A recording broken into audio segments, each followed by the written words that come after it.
క్రికెట్లో తరచుగా వినిపించే మాట form is temporary, class is permanent. Test, one day, టీ20 ఏ ఫార్మాట్ అయినా కూడా క్లాసిక్గా బ్యాటింగ్ చేయడం అందరి వల్ల కాదు.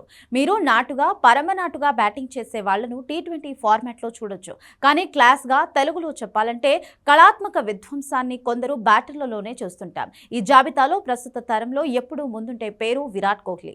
ప్రపంచ క్రికెట్లో సచిన్ తర్వాత రికార్డుల రారాజుగా పేరు తెచ్చుకున్న కోహ్లీ బ్యాటింగ్ను ఏళ్ల తరబడి అభిమానులు చూస్తూనే ఉన్నారు. 2024 టీ20 ప్రపంచ కప్ తర్వాత అంతర్జాతీయ కెరీర్లో టెస్ట్, టీ20 ఫార్మాట్కు వీడ్కోలు పలికిన కోహ్లీ వన్డేల్లో మాత్రం కొనసాగుతున్నాడు. అయితే ఐపీఎల్లోనూ దుమ్ము రేపుతున్నాడు. తాజాగా ఐపీఎల్ 19వ సీజన్ను defending champion Royal Challengers Bengaluru ఘనంగా ఆరంభించింది.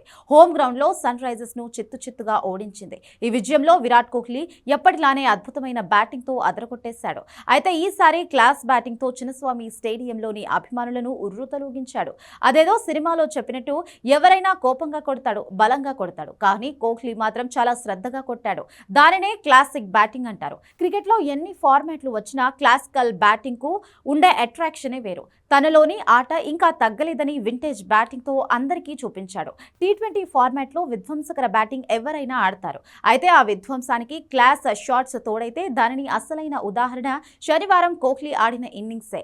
Mid wicket, long off, long on, straight drive అన్ని వైపులా కళాత్మక షాట్లతో అలరించాడు. నిజానికి కోహ్లీ ఆరంభంలో 10 బంతుల వరకు కాస్త నిదానంగానే ఆడాడు.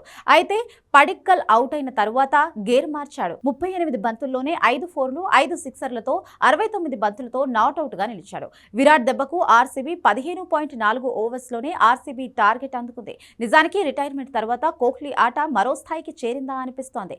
అందుకే విరాట్ను టెస్టుల్లోకి తిరిగి రావాలంటూ కోరుతున్నారు. ఏదేమైనప్పటికీ తన వింటేజ్ బ్యాటింగ్తో ఐపీఎల్ 2026ను ఘనంగా మొదలుపెట్టిన కింగ్ కోహ్లీ మరోసారి ఆరెంజ్ క్యాప్ పై కన్నేశాడంటూ పలువురు కామెంట్స్ చేస్తున్నారు.